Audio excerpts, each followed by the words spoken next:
Hi friends, welcome to Telugu defence news. Indian government May 7 నుండి ఒక పెద్ద సివిల్ డిఫెన్స్ ఎక్సర్సైజ్ని జరపబోతున్నట్టు ప్రకటించింది. ఇది దేశంలోని చాలా రాష్ట్రాల్లో ఒకేసారి జరుగుతుంది. ఈ డ్రిల్స్ వెనుక మెయిన్ గోల్ సివిలియన్స్కి ట్రైనింగ్ ఇవ్వటం. అంటే యుద్ధ సమయంలో ఒక ఏరియాలో దాడి జరగబోతుందని వార్ సైరన్స్ మోగినప్పుడు వాళ్ళు వెంటనే ఎలా స్పందించాలో ముందుగా నేర్పడం. దీని ద్వారా పెద్ద ఎత్తున ప్యానిక్ రాకుండా చేయాలని లక్ష్యంగా ఉంది. సెంట్రల్ గవర్నమెంట్ ఇప్పటికే చాలా రాష్ట్రాలకి ఈ సెక్యూరిటీ డ్రిల్స్ని నిర్వహించమని సూచనలు ఇచ్చింది. ఇది ఒక ముఖ్యమైన స్టెప్. ఇండియా ఎలాంటి ఎమర్జెన్సీ వచ్చినా సిద్ధంగా ఉండాలనే దిశగా తీసుకున్న నిర్ణయం. ఈ వీడియోలో అసలు ఈ డ్రిల్స్ ఎందుకు అవసరం, 1971 వార్లో ఇవి ఎలా ఇండియాని సేవ్ చేశాయి, ఇప్పుడు ఈ డ్రిల్స్ ఎలా జరగబోతున్నాయి, ఇండియా పిఓకేని తిరిగి లాక్కోవడానికి సిద్ధంగా ఉందా, వీటన్నింటి గురించి మాట్లాడుకుందాం. ముందు ఈ సివిల్ డిఫెన్స్ డ్రిల్స్ అనేవి ఎందుకు ముఖ్యమైనవి, వీటి ద్వారా ఎలాంటి క్రైసిస్ వచ్చినా ప్రజలు ఎలా కామ్గా ఉండాలి, తెలివిగా ఎలా రియాక్ట్ అవ్వాలనే విషయాల్లో అవగాహన పెరుగుతుంది. ఇజ్రాయెల్ వాళ్ళ ప్రజల్ని ఎప్పుడో ఇలా ట్రైన్ చేసింది. చిన్న దేశం కాబట్టి బాంబు షెల్టర్స్ని కూడా ఏర్పాటు చేసుకుంది. ఇలాంటి ప్రిపరేషన్ లేకుండా ఉంటే ప్యానిక్ అనేది చాలా వేగంగా స్ప్రెడ్ అవుతుంది. ఎగ్జాంపుల్, ఒక ఎయిర్ రైడ్ సైరన్ మోగితే ట్రైనింగ్ లేని వాళ్ళు వెంటనే రోడ్డు మీద ఎటు పడితే అటు పరుగులు తీస్తారు. దీంతో పోలీస్, మిలిటరీ ముందడుగు వేయడం కష్టమవుతుంది. అలాంటప్పుడు డ్రిల్స్ నుండి నేర్చుకున్న ట్రైనింగ్ అనేది చాలా బాగా ఉపయోగపడుతుంది. వీటి వల్ల ప్రజలకు స్పష్టమైన ఇన్స్ట్రక్షన్స్ అందుతాయి. షెల్టర్స్లోకి ఎలా వెళ్ళాలి, ఓపెన్ ఏరియాస్ని ఎలా అవాయిడ్ చేయాలి, ఇలాంటి విషయాల్ని క్లియర్గా ఎక్స్ప్లెయిన్ చేస్తారు. ఈ సేఫ్టీయే కాకుండా ప్రజల్లో కాన్ఫిడెన్స్ని కూడా పెంచుతాయి. ఎవరికైనా ప్లాన్ తెలిస్తే భయం తగ్గుతుంది, గవర్నమెంట్ మీద నమ్మకం కూడా పెరుగుతుంది. 1971లో జరిగిన ఇండియా పాకిస్తాన్ వార్ తర్వాత మరలా మొదటిసారి ఇలా ఇంత పెద్ద స్థాయిలో సివిలియన్ డ్రిల్స్ అనేవి జరుగుతున్నాయి. 1971 వార్ టైంలో పరిస్థితి అనేది చాలా టెన్షన్స్తో కూడుకుంది. పాకిస్తానీ ఫైటర్ జెట్స్ తరచూ ఇండియన్ ఎయిర్ స్పేస్లోకి ఎంటర్ అయ్యేవి. దీనితో సిటీస్ని కాపాడుకోవడానికి అప్పటి గవర్నమెంట్ ఒక కీలకమైన నిర్ణయం తీసుకుంది. అదే బ్లాక్అవుట్స్. ఢిల్లీ, ముంబై, కోల్కతా లాంటి ముఖ్యమైన సిటీస్లో ప్రతి ఒక్క లైట్ ఆఫ్ చేయాల్సి వచ్చేది. దీని ఉద్దేశం శత్రువుల ఎయిర్క్రాఫ్ట్కి టార్గెట్స్ కనపడకుండా చేయడం. ఈవెన్ చిన్న లైట్ సోర్సెస్ అంటే క్యాండిల్స్ కూడా వాడకూడదని రూల్స్ పెట్టారు. అలాగే మిలిటరీ బేస్లు, ఎయిర్పోర్ట్స్ లాంటి వాటినైతే క్యామోఫ్లాజ్ చేశారు. నెట్స్, పెయింట్స్ లాంటి వాటితో పైనుండి కనిపించకుండా చేశారు. ఒక ఫేమస్ సంఘటన కూడా ఉంది. తాజ్మహల్ చీకట్లో కూడా కొంచెం బ్రైట్గా కనపడుతుందని దాని మీద గ్రీన్ కలర్తో ఒక పెద్ద కప్పుని కప్పి దాన్ని బాంబింగ్ నుండి కాపాడారు. ప్రజలు కూడా చాలా యాక్టివ్గా ఉండి సైరన్స్ మోగినప్పుడు ఎనిమీ ఎయిర్క్రాఫ్ట్ దగ్గరలో ఉన్నాయని అర్థం చేసుకొని వెంటనే ఇన్స్ట్రక్షన్స్ని పాటిస్తూ సేఫ్గా ఉన్నారు. ఈ బ్లాక్అవుట్ అనే మంచి నిర్ణయం వల్లే ప్రాణ నష్టం భారీగా తగ్గి కొన్ని ముఖ్యమైన ల్యాండ్ మార్క్స్ కూడా సేఫ్ అయ్యాయి. 1971 తర్వాత ఇప్పటి వరకు ఇంత స్థాయిలో సివిలియన్ డ్రిల్స్ అనేవి జరగలేదు. 1999లో జరిగిన కార్గిల్ వార్ కూడా తీవ్రమైంది. కానీ ఆ యుద్ధం కాశ్మీర్కి మాత్రమే పరిమితమైంది. అప్పుడు నేషనల్ వైడ్గా ఇలాంటి డ్రిల్స్ జరగలేదు. ఇప్పుడు జరగబోయే ఈ ఎక్సర్సైజెస్ 1971 మైండ్ సెట్ని తిరిగి తీసుకొచ్చే ప్రయత్నం. కానీ ఇది ఇప్పుడు మోడర్న్ టెక్నాలజీకి తగ్గట్టు ప్లాన్ చేయబడుతుంది. మరి ఈ సివిల్ డిఫెన్స్ డ్రిల్స్ అనేవి ఎలా జరుగుతాయి?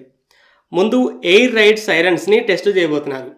రెడార్స్ అనేవి ఎనిమీ ప్లేన్స్ లేదా మిసైల్స్ని గుర్తించగానే అవి ఎటు వెళ్తున్నాయో క్యాలిక్యులేట్ చేసి ఆ ఏరియాకి ఇన్ఫార్మ్ చేస్తాయి. వెంటనే అలారం మోగి ప్రజలు అప్రమత్తం అవుతారు. నైట్ టైంలో ఎనిమీ జెట్స్ దాడి చేయడానికి వస్తుంటే ఇండియన్ ఎయిర్ ఫోర్స్ జీపీఎస్ జామర్స్తో వాళ్ళ నావిగేషన్ సిస్టమ్ని కూడా పనిచేయకుండా చేస్తుంది. అలాగే ఎలక్ట్రానిక్ వార్ఫేర్ సిస్టమ్స్ రెడార్స్ని జామ్ చేస్తాయి. ఇలా ఆ శత్రువుల పైలట్స్ని వాళ్ళు ప్రస్తుతం ఎక్కడున్నారు, టార్గెట్లు ఎక్కడ ఉన్నాయో తెలియకుండా కన్ఫ్యూజ్ చేస్తారు. కానీ లైట్స్ వల్ల పొజిషన్స్ అనేవి స్పష్టంగా కనిపించే అవకాశం ఉంది. కాబట్టి ప్రజలు ఈవెన్ ఫ్లాష్ లైట్స్, క్యాండిల్స్ని కూడా వాడకూడదు. విండోస్ని పూర్తిగా మూసి లోపలే ఉండాలి.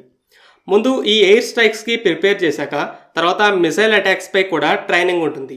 ఈ మిసైల్స్ అయితే ఇంకా వేగంగా వస్తాయి కాబట్టి ప్రజలు ఫాస్ట్గా సేఫ్ ప్లేసెస్కి ఎలా వెళ్ళాలో నేర్చుకోవాలి. ఇది ఇజ్రాయెల్, యుక్రెయిన్లో ఆల్రెడీ జరుగుతూనే ఉంది. ఇప్పుడు ఇండియా కూడా ఇదే ప్రాక్టీస్ చేయాలనుకుంటుంది. అన్ని రాష్ట్రాల్లో కాదు, పాకిస్తాన్ దగ్గరలో ఉన్న నార్త్ అలాగే వెస్ట్లో ఉన్న స్టేట్స్లో జరుగుతాయి. మరి ఇండియా ఇప్పుడే ఈ డ్రిల్స్ని ఎందుకు చేస్తుంది?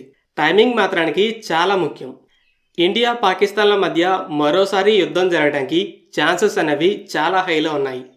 1971తో పోలిస్తే ఇప్పుడు ఇండియన్ ఎయిర్ డిఫెన్స్ అనేది చాలా స్ట్రాంగ్గా ఉంది. కానీ ఏ సిస్టమ్ కూడా 100% గ్యారంటీ ఇవ్వలేదు. అలాగే ఎంటైర్ ఇండియన్ ఎయిర్ స్పేస్ని కవర్ చేయడం కూడా పాసిబుల్ కాదు. అలాగే పాకిస్తాన్ దగ్గర చైనా, టర్కీల నుండి కొన్న డ్రోన్స్ కూడా ఉన్నాయి కాబట్టి ఇలాంటి ప్రిపరేషన్ అనేది చాలా ముఖ్యమైనది. అలాగే ఇండియన్ గవర్నమెంట్కి పబ్లిక్ సెంటిమెంట్ అనేది క్లియర్గా అర్థమైపోయింది. అందుకే నిన్న రాజ్నాథ్ సింగ్ గారు యాక్షన్ తీసుకోవడం నా బాధ్యత, మీరు ఏం కోరుకుంటున్నారో అదే జరుగుతుందని చెప్పారు. మనందరికీ కొన్ని కోరికలు ఉన్నాయి, అన్నింటికంటే పెద్దది పిఓకేని తిరిగి తీసుకోవాలి. అలాగే పాకిస్తాన్ తిరిగి ఎలాంటి టెర్రరిజానికి ఫండింగ్ ఇవ్వకుండా బుద్ధి చెప్పాలి. నిన్నటి వీడియోలో పాక్ ఆర్మీ ఇప్పుడు ఎంత వీక్గా ఉందో చెప్పాను. మిస్ అయి ఉంటే ఒకసారి ఛానల్ పేజ్ని చెక్ చేయండి. ఇజ్రాయెల్ హమాస్ యుద్ధం కూడా ఒక టెర్రర్ అటాక్తోనే మొదలైంది. దానితో ఇక హమాస్ అనేవాళ్ళు లేకుండా చేయాలనే ఇజ్రాయెల్ మిలిటరీతో దండయాత్రని మొదలుపెట్టింది. ఇప్పుడు ఇండియా గనక పిఓకేని తిరిగి దక్కించుకోవాలంటే పహల్గామ్తో మేము ఇక అలసిపోయాం, ఇలాంటి టెర్రరిజాన్ని అంతం చేయడమే మా గోల్ అని ప్రపంచానికి చెప్పి పిఓకేలోకి మిలిటరీని పంపాలి. మామూలుగా ఎక్కడైనా యుద్ధం జరిగితే ఒక పక్క అమెరికా సపోర్ట్ చేస్తుంది, ఇంకో పక్క రష్యా సపోర్ట్ చేస్తుంది. కానీ మన లక్ బాగుండి ట్రంప్ వచ్చాడు. ఎక్కడా చూడని విధంగా అమెరికా, రష్యాలు ఇండియాకి ఓపెన్గా సపోర్ట్ చేస్తున్నాయి. ఇది మంచి అవకాశం. 50 సంవత్సరాల తర్వాత మరలా ఎలాంటి డ్రిల్స్ని జరపడాన్ని బట్టి ఏదో జరగబోతుందని అందరూ మాట్లాడుకుంటున్నారు. ఇండియా పాకిస్తాన్ మీద దాడి చేసి పిఓకేని దక్కించుకోవడం అంత కష్టమేం కాదు. ఉన్న భయం ఒకటే, పాక్ అనేది ఒక రోగ్ దేశం. సాధారణ మిలిటరీతో ఓడిపోతామని తెలిసే న్యూక్లియర్ వెపన్స్ని వాడతామని తరచూ బ్లాక్మెయిల్ చేస్తుంది. ఈ పహల్గామ్ ఇన్సిడెంట్ తర్వాత ఎన్నిసార్లు న్యూక్లియర్ వార్నింగ్స్ ఇచ్చిందో లెక్కే లేదు. అలా యుద్ధంలో ఓడిపోయి ఆక్రమించుకున్న టెరిటరీని పోగొట్టుకుంటే నూక్స్ని వాడుతుందేమోనని ఒక టెన్షన్ ఉంది. అయితే ఇప్పుడు S-400తో పాటు స్వదేశీ బలిస్టిక్ మిసైల్ డిఫెన్స్ కూడా సిద్ధంగా ఉంది. సో పాకిస్తాన్ న్యూక్లియర్ మిసైల్స్ని ఫైర్ చేస్తే ముందు ఫైర్ చేసిన చాలా మిసైల్స్ని ఇవి స్టాప్ చేస్తాయి. ఆ గ్యాప్లో బలిస్టిక్ మిసైల్ డిఫెన్స్ లేని పాక్ మ్యాప్లో లేకుండా పోతుందని ఒక సినారియో ఉంది. బలిస్టిక్ మిసైల్ డిఫెన్స్ అనేది పాక్ దాడి చేస్తే కాపాడటమే కాదు, అసలు దాడి చేయాలనే ఆలోచన రాకుండా చేయగలదు. దీన్నే మిలిటరీలో డిటరెన్స్ అంటారు. దాడి చేయడానికి సరైన కారణం international support, Pak military artillery crisis, missile డిఫెన్స్తో వచ్చిన న్యూక్లియర్ డిటరెన్స్.